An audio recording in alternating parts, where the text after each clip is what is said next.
Magandang umaga sa inyong lahat. Muli na naman po akong magbabahagi ng konting kaalaman patungkol naman sa wash motor. Ito yung wash motor na sinasabi ko. Kung mapapansin nyo sa kanyang sticker ay meron dyan wiring diagram. Dito sa kanyang wiring diagram, pinapakita lang dito yung symbol ng motor, symbol ng kapasitor at color coding ng kanyang terminal. Nandiyan ang color terminal ng red, yellow at blue. Wala dito yung connection para sa timer switch at connection para papunta doon sa power source. At ang nakakaintindi lang nito na diagram ay mga teknisyan. Lalong-lalo na yung mga nagre-repair ng mga washing machine. So, paano naman yung mga hindi teknisyan? Yung mga nag-uumpisa pa lang.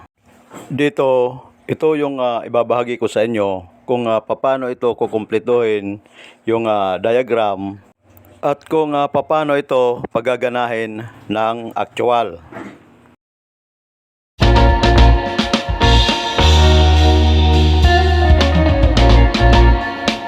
Guys, yung gagamitin natin na timer switch. Gagamit lang tayo ng 3 wire na timer switch.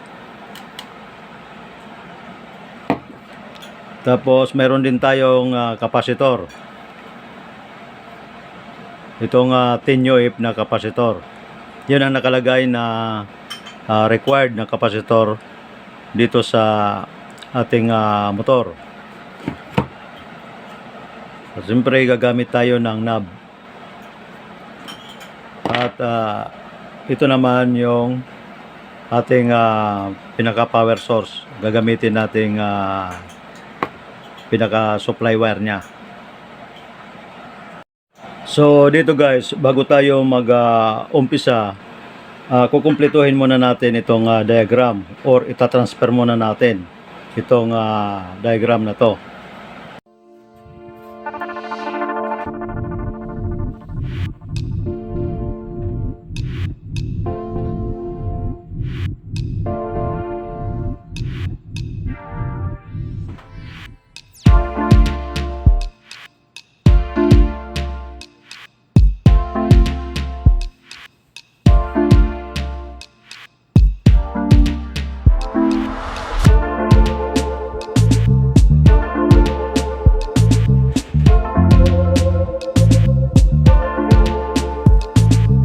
So, yan ngayon ang schematic diagram.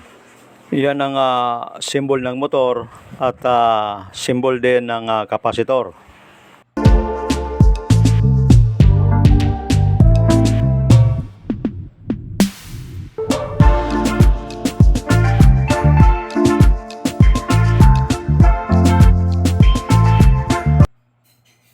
Yan ngayon ang diagram na nakalagay sa sticker niya. Ngayon naman ang gagawin natin ay ang kanyang timer switch.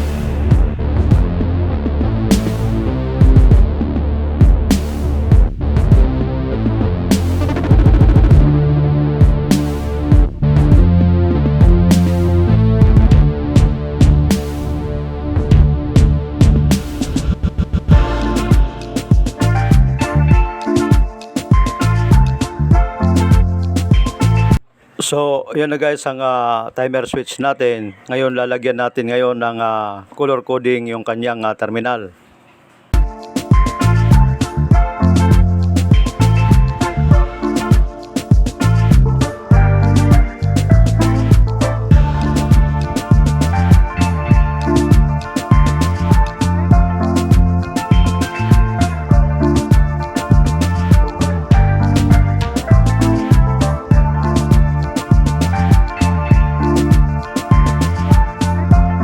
Yan ngayon ang schematic diagram ng ating timer switch.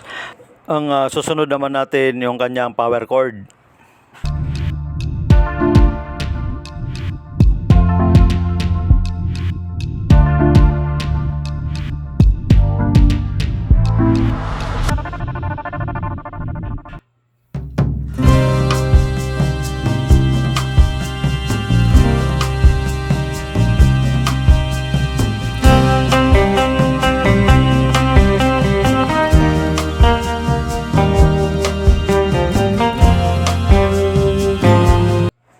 Yan na guys ang power cord.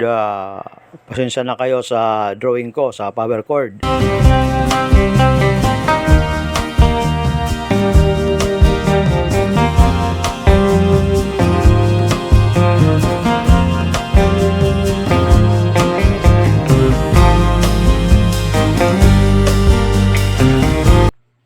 Yun na guys ang diagram natin ng motor, timer switch at power cord.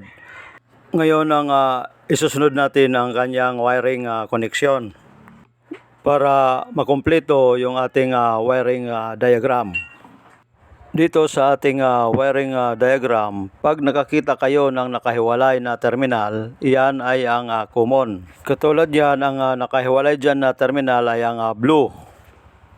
So, iyan ngayon ang common at didiretso yan sa ating power cord. Ganito yan ang koneksyon. Unahin muna natin yung blue terminal ng motor papunta doon sa power cord.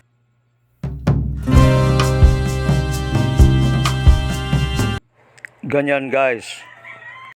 Pagkatapos ang color brown na common terminal ng timer switch ay pupunta rin yan sa power cord. Dito na lang natin padadaanin sa gilid para hindi magulo yung ating wiring diagram.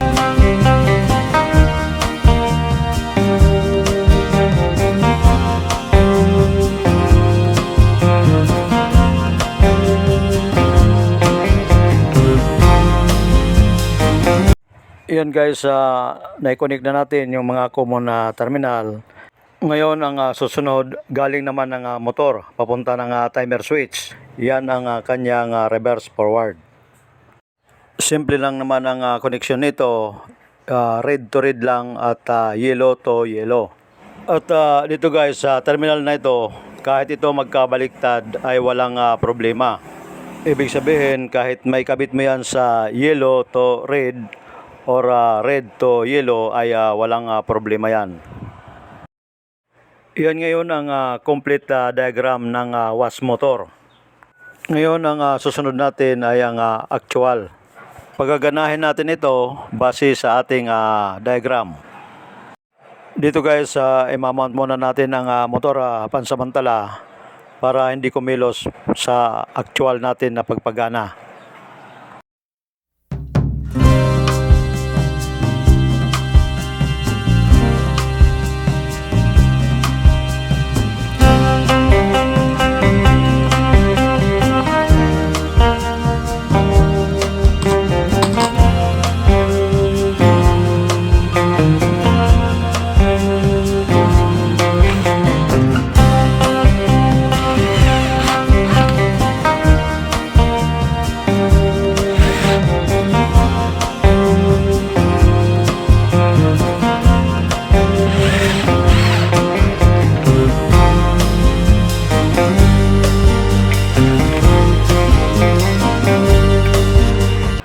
Lagyan na natin ng masking tape para makita natin ang rotation ng motor.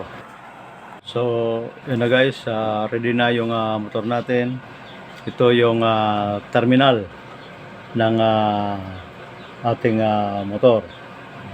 So, ito naman yung kapasitor. So, unahin natin ito. Itong kapasitor. Kabit lang ito dito sa red at yellow. So guys, pagkatapos dito sa yellow.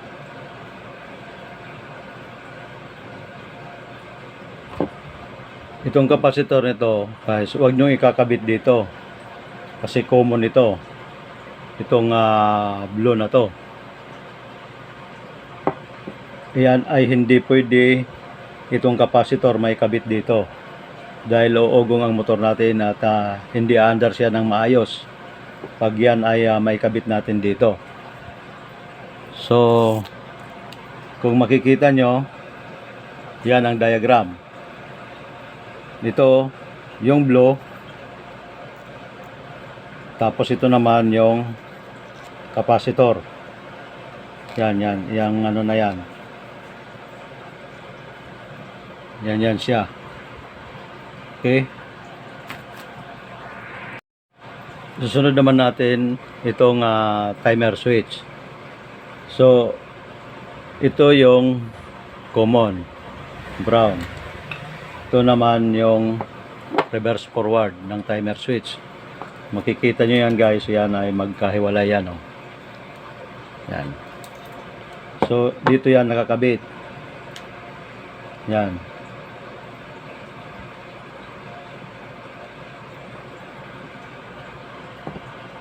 Yan. Tapos itong sa yung yellow.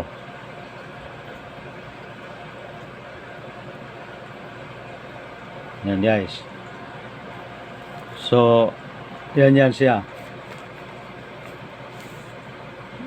Itong red dito sa red. Ito. Yung yellow dito sa yellow.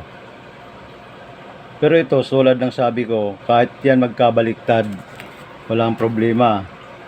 Halimbawa, may kabit mo yung yellow dito, okay lang. Yung red dito, okay lang. Dito sa timer switch. Ito yung hindi pwede mo baliktad. Itong brown na to. Kasi tulad ng sabi ko, ito yung common. So, ito yung common natin na natitira, yung brown at saka blue. So lalagyan muna natin ito ng connector o tape. Ngayon, para hindi tayo maglagay ng tape, ito na yung ginagamit ko.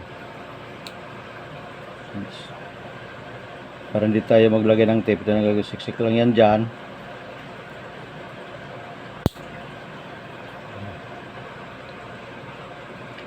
At ito naman dito. Yan, para hindi na tayo gagamit ng tape. Testing lang naman ito, demo lang naman ito. So yan ngayon guys ang connection. So ang natitira ay ito. Itong dalawa na to. So dito na yan nakakabit sa cord natin. Ayos.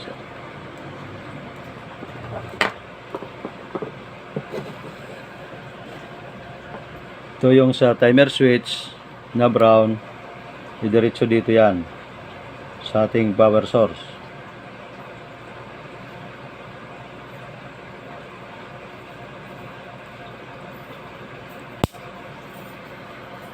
Tapos itong blue,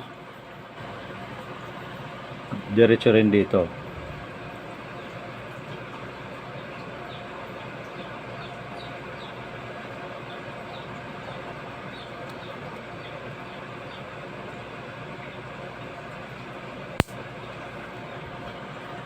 So, yan na siya guys.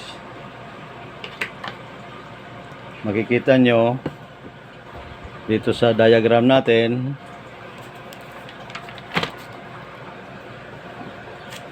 yung brown, to yung brown, dumiretso dito sa ating power cord. Ito naman na galing ng motor na blue, diretso dito sa power cord. Ito yon. Yan. Guys. So ito na guys yung wiring connection natin. Dito yung timer switch, ito yung capacitor, ito yung motor. So ito naman yung power cord natin. So ngayon ito lalagyan lang natin ito ng knob. Yan at ito i-plug natin dito.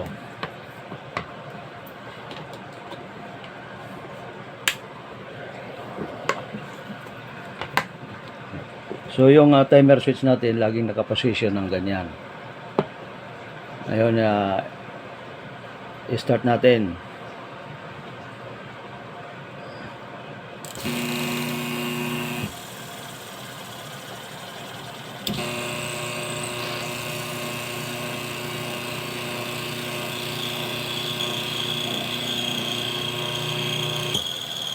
Yan guys, kung makikita nyo, yan ay nagre-reverse forward yung wash motor natin.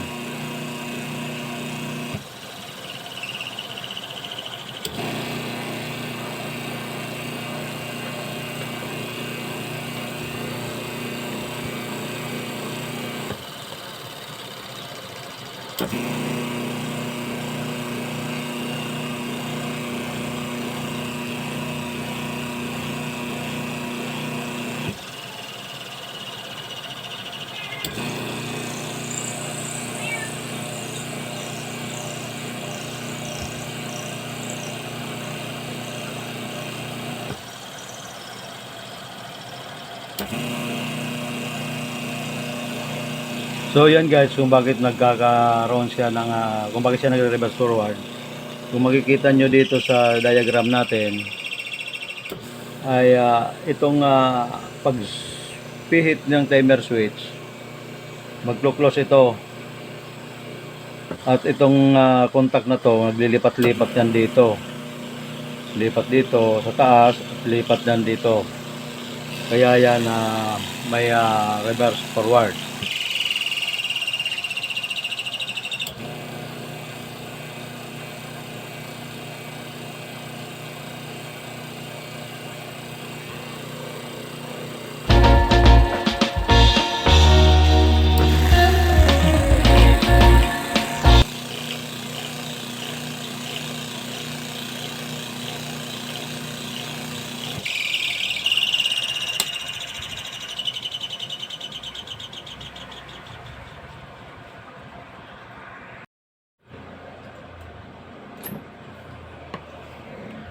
So, dito naman tayo sa sinasabi ko na pwede magkapalit. Ito.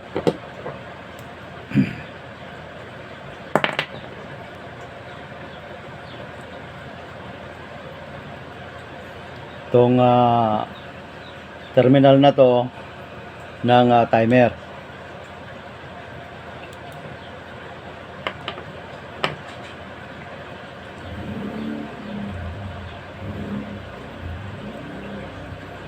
So, ngayon, ililipat natin dito sa red. Yan, lipat natin dyan sa red. Ito naman na red, dito naman sa yellow.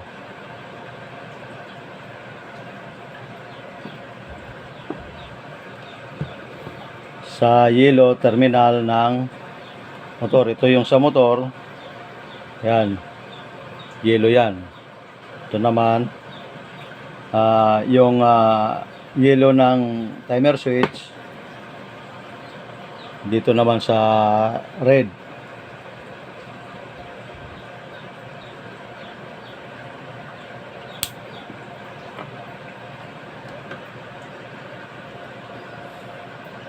Dito guys, huwag kayong matatakot dito sa terminate nito, sa pag-connection nito. Basta ang importante dito, hindi ito magkasalubong itong power source na to. Dito yung pinaka-importante na to. At itong dalawa na to, na terminal na to, ay hindi pwede ito maligaw kung saan mo nyo may kabit. Basta common terminal, didiretso dito sa power source.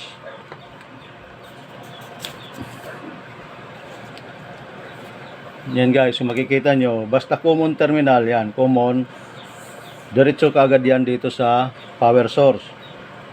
Common ng timer switch, diretso kaagad dito sa power source. Itong terminal na to na dalawa ay hindi pwede ito may kabit dito. Dito, hindi pwede. Ang pwede lang magkabaliktad itong dalawa na to.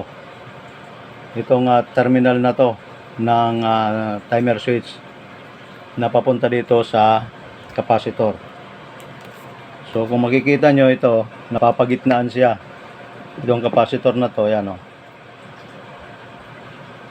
Nasa gitna siya yung terminal na to. Dito. Yan o, nasa gitna siya. So ngayon, binaliktad natin. So i-plug natin ngayon para makita nyo na po pwede siya.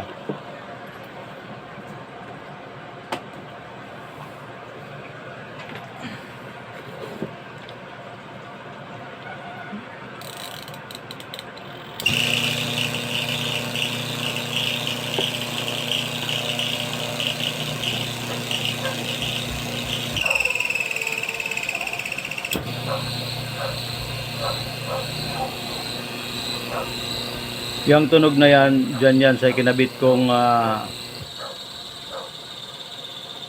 masking tape. Dahil dalawang ikinabit ko dyang masking tape.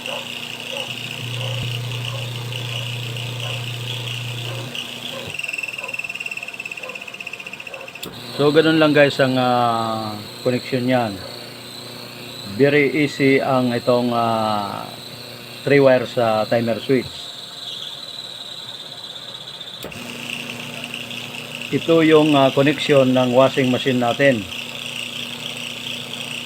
sa wash motor.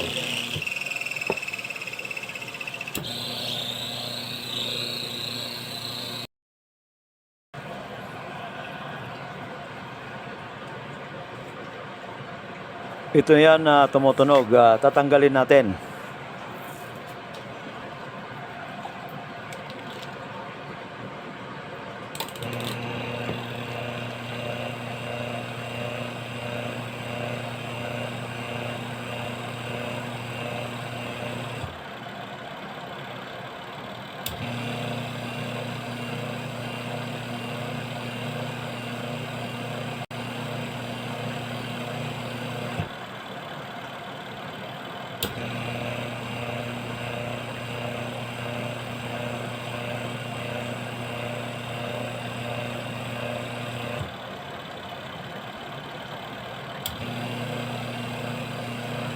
Hanggang dito na lamang guys. Maraming salamat sa inyong panonood. Sana ay nakapagbigay ako sa inyo ng kunting kaalaman. Kunting kaalaman pero malaking bagay pag inyong natutunan. Maraming salamat guys.